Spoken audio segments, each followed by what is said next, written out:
2024 लोकसभा चुनाव को लेकर के बीजेपी की बड़ी बैठक का आयोजन हुआ है। हारी हुई 14 लोकसभा सीटों को लेकर के बीजेपी मंथन करेगी, ये खबर सामने आ रही है। आजमगढ़, रामपुर के बाद जो बाकी बची 14 सीटें हैं, उन पर निगाहें हैं अब बीजेपी की। इन 14 लोकसभा क्षेत्रों के प्रभारियों को बैठक में बुलाया गया है। बैठक में भाजपा प्रदेश अध्यक्ष स्वतंत्र देव सिंह मौजूद रहेंगे, संगठन महामंत्री सुनील बैठक भी मौजूद रहेंगे और इसके अलावा इस बैठक में विधानसभा प्रभारी, विधानसभा संयोजक और लोकसभा प्रभारी, लोकसभा संयोजक भी शामिल होंगे। तो बाकी बची 14 सीटों पर नजर है। जाहिर तौर पर रामपुर आजमगढ़ उपचुनाव के नतीजों से एक उत्साह में वृद्धि है और ऐसे में क्यों ना बाकी बची 14 सीटों की भी रणनीति तैयार कर ली जाए। इसी के मद्देनजर ये बड़ी बैठक बीजेपी खेमे से बुलाई गई है।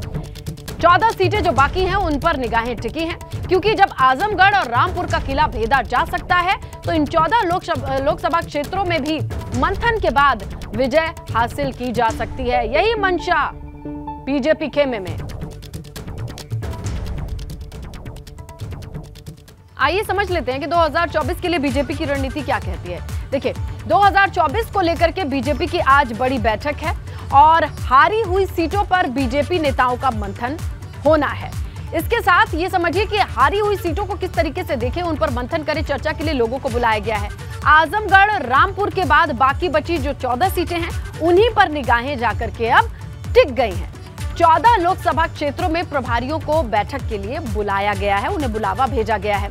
आगे बढ़े और बैठक में भाजपा प्रदेश अध्यक्ष स्वतंत्र देव सिंह भी मौजूद रहेंगे, ये भी खबर आ रही है। संगठन महामंत्री सुनील बंसल भी इस बैठक में होंगे। इसके अलावा इस बैठक में विधानसभा प्रभारी, विधानसभा संयोजक, लोकसभा प्रभारी, लोकसभा संयोजक भी शामिल होंगे। तो इस बैठक की ये रूपरेखा है। ये सीटें बीजेपी के पास जो नहीं है, जिसे लेकर के ये बैठक बुलाई है, वो कौन कौन सी है समझ लीजिए आप। देखिए, शुरुआत करते हैं सहारनपुर, ये बसपा के पास है। बिजनौर, ये भी बसपा के पास है। नगीना, ये भी बसपा के पास है। मुरादाबाद सपा के पास है। संभल, ये भी सपा के खाते में है। अमरोहा बसपा, मैनपुरी सपा, रायबरेली कांग्रेस यहां पर विजयी है। अंबेडकर नगर बसपा विजयी है। श्रावस्ती बसपा, लालगंज बसपा, घोसी बसपा, जौनपुर बसपा, गाजीपुर बसपा। यानी बसपा के पास ज्यादातर इन 14 में से लोकसभा सीटें हैं।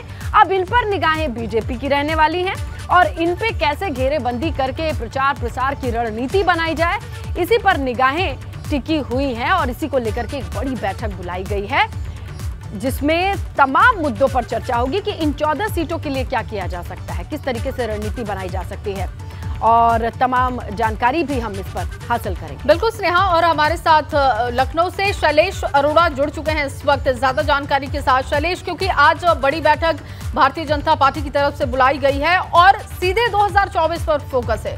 जो 14 बची हुई सीटें हैं जो भारतीय जनता पार्टी के पास नहीं है, उसको लेकर आज मंथन होगा। कितने बजे ये बैठक बुलाई गई है, कहां पर बैठक होगी और क्या जानकारी इस बैठक को लेकर? देखिए, भारतीय जनता पार्टी के मुख्यालय पर ये बैठक होनी है। हम भाजपा कार्यालय पर ही मौजूद हैं। ये आप देख सकते हैं पीछे भाजपा कार्यालय है और यहीं पर ये जो ऊपर जो फर्स्ट फ्लोर है, यहाँ पर मीटिंग हॉल है, जहाँ पर इस पर मंथन किया जाएगा। और अभी जो समय निकलकर सामने आ रहा है, ये माना जा रहा है लगभग 11 साढ़े 11 बजे के आसपास यहाँ पर ये बैठक शुरू होगी। हालांकि इसमें थोड़ा सा समय बदलाव भी हो सकता है। दूसरी चीज़ जो अहम अगर हम बात करें, देखिए रामपुर और आजमगढ़ में जिस तरह से भारतीय जनता पार्टी ने सेंधमारी की है, क्योंकि इन दोनों सीटों को सबसे मुश्किल आप कह सकते हैं मानती थी पार्टी, लेकिन इसके बावजूद इन सीटों पर कमल खिलाया, उसके बाद उत्साह बढ़ गया और ये माना जा रहा है पार्टी में कि अगर हम इन 2 सीटों को जीत सकते हैं, जो बाकी 14 सीटें हैं तो उनको क्यों नहीं, वो तो और आसान उन्हें नजर आ रही है। यही वजह है कि अब चुनावी नतीजों के तुरंत बाद इन 14 सीटों के लिए चौसर बिछाने का काम जो है वो आज किया जाएगा।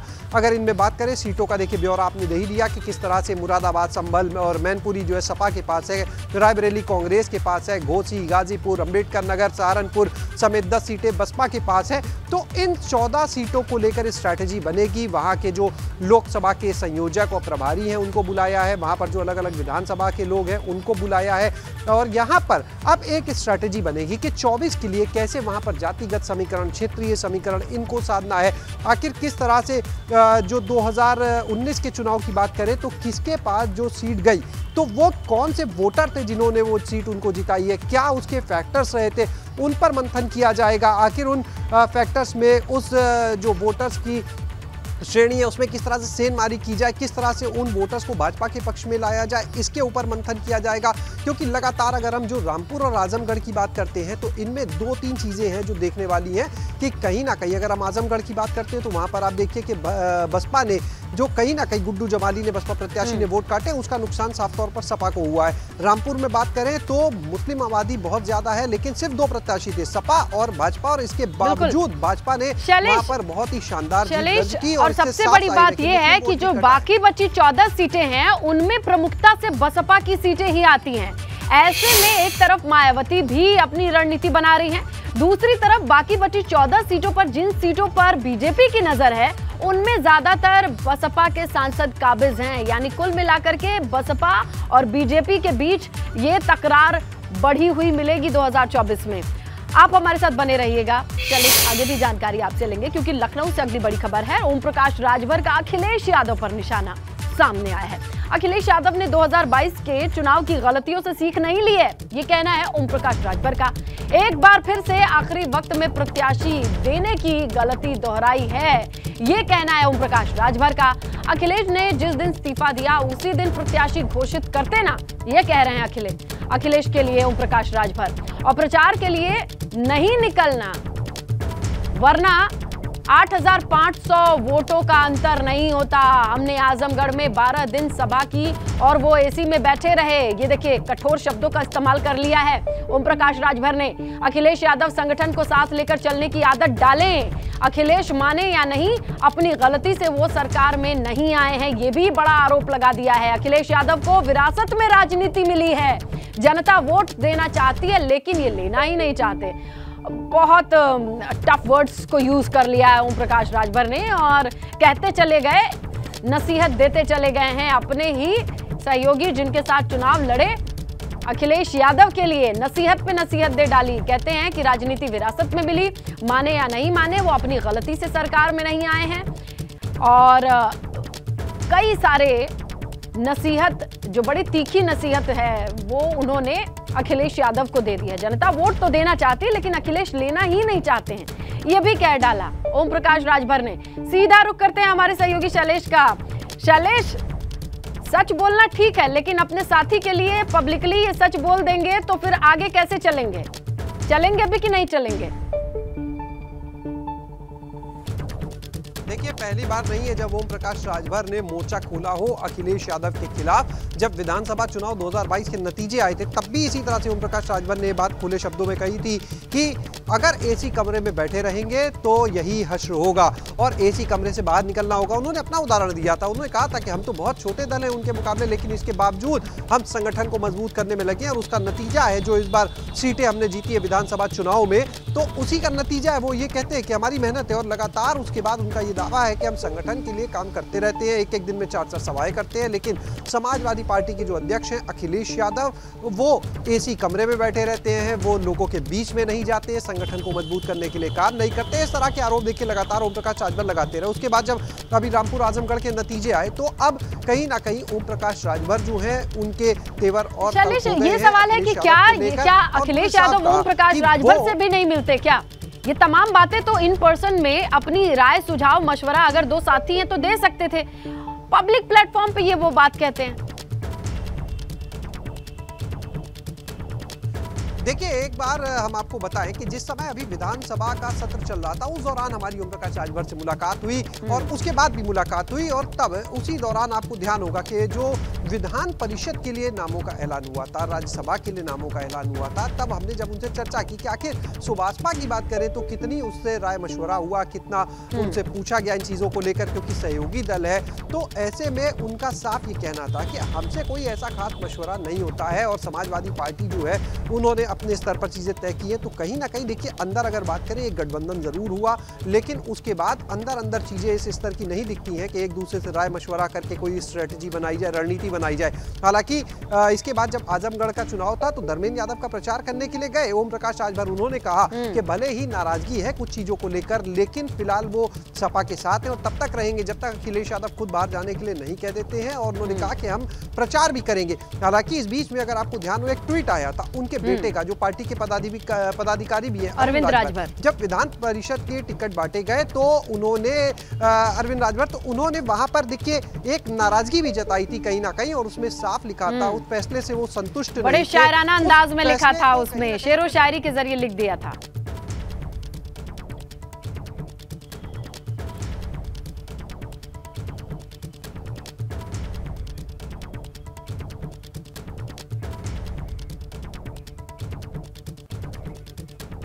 बहुत शुक्रिया शैलेश आपका तमाम जानकारी के लिए। तो देखिए ओपी राजभर ने कटाक्ष किया अखिलेश यादव पर और इसके बाद भी कई बयानबाजी उन्होंने की।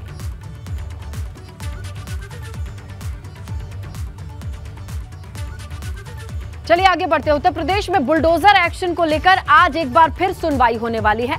आज जमीयत उलेमाए हिंद की याचिका पर सुप्रीम कोर्ट में फिर से सुनवाई होने वाली है। बता दें कि याचिका में जमीयत उलेमाए हिंद ने अपने जवाब में खास तौर पर मामलों का जिक्र किया है, जिसमें उसने यूपी सरकार पर निशाना साधते हुए कहा कि प्रदेश की सरकार वर्ग विशेष को टारगेट कर रही है, निशाना बना रही है, कार्रवाई को रूटीन प्रशासनिक कार्रवाई बता रही है। इसके अलावा जमीयत उलेमाए हिंद ने अपने जवाब में कहा कि सीएम समेत तमाम बड़े पद पर बैठे कई लोग दंगे के आरोपियों को सबक सिखाने के लिए बुलडोजर चलाने का बयान दे चुके हैं। इसके अलावा बुलडोजर प्रयागराज में हुए एक्शन की उसका जिक्र किया गया। कहा गया यूपी सरकार ने दावा किया कि जावेद मोहम्मद यानी जावेद पंप के खिलाफ बुलडोजर एक्शन से पहले नोटिस दिया गया था, जबकि यह मकान उनकी पत्नी के नाम था। वहीं सहारनपुर में एक मकान को बिना नोटिस दिए तोड़ दिया गया क्योंकि उसमें रह रहे एक किराएदार नाबालिग बेटे पर दंगे का आरोप था।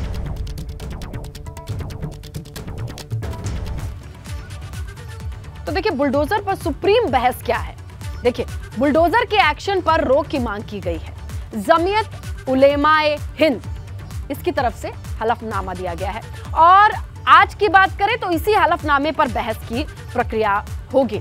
जमीयत का आरोप है कि एक वर्ग विशेष को टारगेट किया जा रहा है और इसके साथ ही कहा यह जा रहा है कि यूपी सरकार ने बुलडोजर की कार्रवाई एक वर्ग विशेष पर की है। जावेद पंप के घर पर जो कार्रवाई हुई है उसका भी जिक्र किया गया है। बुलडोजर के एक्शन पर रोक लगाने की भी मांग की गई है। देखिए जमीयत का क्या आरोप है वो भी आपके सामने रख दें। अतिक्रमण के नाम पर एक वर्ग के खिलाफ एक्शन लिया जा रहा है। लोगों को सबक सिखाने के लिए घरों को तोड़ा जा रहा है। सहारनपुर में 2 घरों को गिराया गया पर नियम के मुताबिक नोटिस नहीं दिया गया। प्रयागराज में रात के अंधेरे में नोटिस चिपका दिया गया। नोटिस जावेद मोहम्मद पंप के नाम से घोषित किया गया, जबकि घर जावेद की पत्नी के नाम पर था और नोटिस में नहीं बताया गया कि घर किस वजह से तोड़ा। जमीयत ने फोटोग्राफ और वीडियो भी अदालत में जमा किए हैं। तो ये सारी चीजें जमीयत उलेमाए हिंद की तरफ से इस याचिका में सारी चीजें हलफनामा में लिखी हुई हैं और ये दाखिल भी की जा चुकी है, जिस पर आज सुनवाई होनी है। और इसी खबर पर ज्यादा जानकारी के साथ दिल्ली से अविनाश तिवारी मेरे सहयोगी जुड़ चुके हैं। अविनाश, सुप्रीम कोर्ट में आज एक बार फिर से बहस होने जा रही है, आज इस पर सुनवाई होने जा रही है, विस्तार से जानकारी दीजिएगा।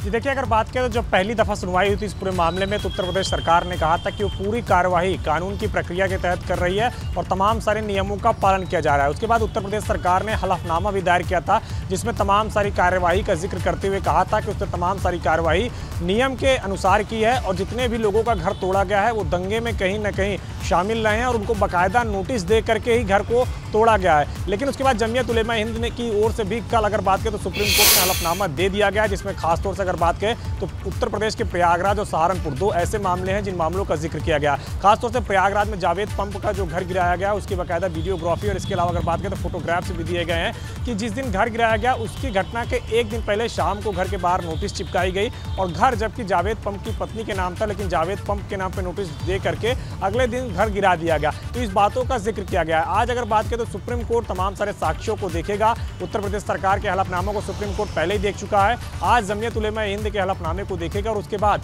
तमाम सारी दलीलें रखी जाएगी। उत्तर प्रदेश सरकार को भी जवाब देना होगा, क्योंकि जिस तरीके से आरोप लगाए हैं जमीयत ने अपने हलफनामे में, तो उसके लिए जवाब देना होगा उत्तर प्रदेश सरकार को। क्या जावेद पम्प का जब घर गिराया गया था तो वहां पे नियम के अनुसार कार्रवाई की गई थी या नहीं? क्योंकि उत्तर प्रदेश सरकार ने अपने हलफनामे में एक बड़ी बात यह भी कही कि जिनका भी घर गिराया गया उनमें से कोई अभी कोर्ट का रुख नहीं किया है। तो हो सकता है कि सुप्रीम कोर्ट तमाम सारे जो लोग हैं जिनका घर गिराया गया है उनसे भी एक प्रश्न पूछ ले या उनसे भी कोर्ट में आने के लिए पूछ ले। तो तमाम सारी चीजों को लेकर के आज दलील रखी जाएगी। हो सकता है कि सुप्रीम कोर्ट अपनी ओर से कोई आदेश जारी करे।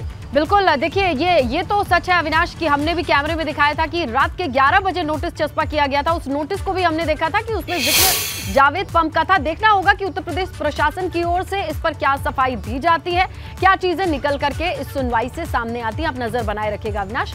शुक्रिया फिलहाल जो जानकारी आपने दर्शकों से साझा करी है। देखिए प्रयागराज से खबर है, हिंसा के आरोपी AIMIM नेता शाह आलम को प्रयागराज डेवलपमेंट अथॉरिटी का नोटिस जारी हुआ है। PDA ने मकान को अवैध बताते हुए ध्वस्तीकरण के लिए नोटिस जारी किया है। आज दोपहर तक PDA के लिए जवाब दाखिल करने का समय भी दिया गया है। अगर संतोषजनक जवाब नहीं मिला तो ध्वस्तीकरण की कार्रवाई हो सकती है। जिला अध्यक्ष शाह आलम के भाई मकसूद आलम के नाम पर यह मकान है। ऐसे में नोटिस में जवाब देना पड़ेगा। जहां प्रयागराज डेवलपमेंट अथॉरिटी PDA ने आज दोपहर तक का वक्त दिया है कि जवाब दाखिल कीजिए। अवैध बताया गया है, कागजात पूरे नहीं है। ज्यादा जानकारी के लिए सहयोगी मोहम्मद मोइन का रुख करते हैं। मोइन, ये बताइए कि कौन कौन से पेपर्स नहीं हैं और कब दिया गया था नोटिस, कितना वक्त है इनके भाई के पास? देखिए, असदुद्दीन ओवैसी की पार्टी AIMIM के जो जिला अध्यक्ष शाह आलम हैं, पुलिस ने माना है कि वो प्रयागराज की हिंसा में साजिशकर्ता थे। पुलिस ने उनके खिलाफ नामजद FIR दर्ज कराई है, गैर जमानती वारंट जारी है। इसके साथ साथ 25,000 रुपए का इनाम भी घोषित है। तो वो अपने भाई के जिस मकान में, मकसूद अहमद के जिस मकान में रहते थे, प्रयागराज विकास प्राधिकरण ने पिछले दिनों नोटिस जारी किया था और कहा था कि इस मकान का नक्शा नहीं पास कराया गया है, अवैध तरीके से बनाया गया है। तो आज सुबह 11 बजे तक का वक्त दिया गया है कि आज सुबह 11 बजे कितना पुराना मकान होगा इनका? देखिए, ये दिखने में ऐसा लगता है कि शायद ये 10-12 साल पुराना मकान होगा। 3 मंजिला आलीशान मकान है जिसकी कीमत करोड़ों में है। अच्छा। और ठीक उसी जगह पर है जहां पर जावेद पम्प का मकान था, जिसे प्रयागराज हिंसा के बाद बुलडोजरों के जरिए गिराया गया था। तो आज सुबह 11 बजे तक का वक्त दिया गया है कि आज सुबह 11 बजे तक अपना जवाब दाखिल करना है। अगर आज जवाब दाखिल नहीं किया जाता है तो प्रयागराज विकास प्राधिकरण सीधे तौर पर ध्वस्तीकरण का नोटिस जारी कर सकता है। और जो नोटिस जारी किया जाएगा, अगर वो भी आज से पूरी हो जाएगी तो कभी भी बुलडोजर की कार्रवाई चल सकती है उस मामले में। बिल्कुल मोइन, आप नजर बना के रखिएगा। फिलहाल जानकारी के लिए शुक्रिया। तो देखिए, आज दोपहर तक का वक्त है और ये घर करोड़ों का है और उसी कॉलोनी में है जहां जावेद पम्प का घर होता था और उससे 2-4 मकान छोड़कर ही इसी मकान में AIMIM के जिला अध्यक्ष शाह आलम रहा करते थे। मकान जो है वो भाई के नाम पर है, लेकिन विकास प्राधिकरण प्रयागराज की तरफ से कहना है कि बिना नक्शा पास कराए इस मकान को बनाया गया है और देखने से 10-12 साल पुराना ये मकान लग रहा है। ऐसे में आज दोपहर तक का ही वक्त है इस मद्देनजर जवाब दाखिल करने का। अगर संतोषजनक जवाब नहीं मिला तो इस मकान पर भी बुलडोजर चलेगा। प्रयागराज से बड़ी खबर है, हिंसा के 2 आरोपियों की पुलिस कस्टडी रिमांड आज पूरी होगी। अखलाक अली और मोहम्मद रहमान से कस्टडी रिमांड पर पूछताछ हुई है। खुलदाबाद पुलिस की पूछताछ में दोनों अभियुक्तों ने कई अहम राज उगले हैं। कस्टडी रिमांड पूरी होने के बाद नैनी सेंट्रल जेल में इन्हें रखा जाएगा। वीडियो फुटेज और तस्वीर के आधार पर इन दोनों की गिरफ्तारी हुई थी। इनकी रिमांड मांगी गई थी, कोर्ट की तरफ से रिमांड मंजूर हुई थी जिसकी मियाद आज खत्म हो रही है। पूछताछ के बाद बहुत सारी जानकारी इकट्ठा हो चुकी है खुलदाबाद पुलिस को। अब जानकारी आ रही है कि इन्हें नैनी सेंट्रल जेल में रखा जाएगा। तो देखिए, अब लगातार 10 जून की हिंसा के बाद जो लोग लिप्त रहे, पत्थर चलाए, तोड़फोड़ की, प्रॉपर्टी को नुकसान पहुंचाया, उनके ऊपर शिकंजा कसता जा रहा है।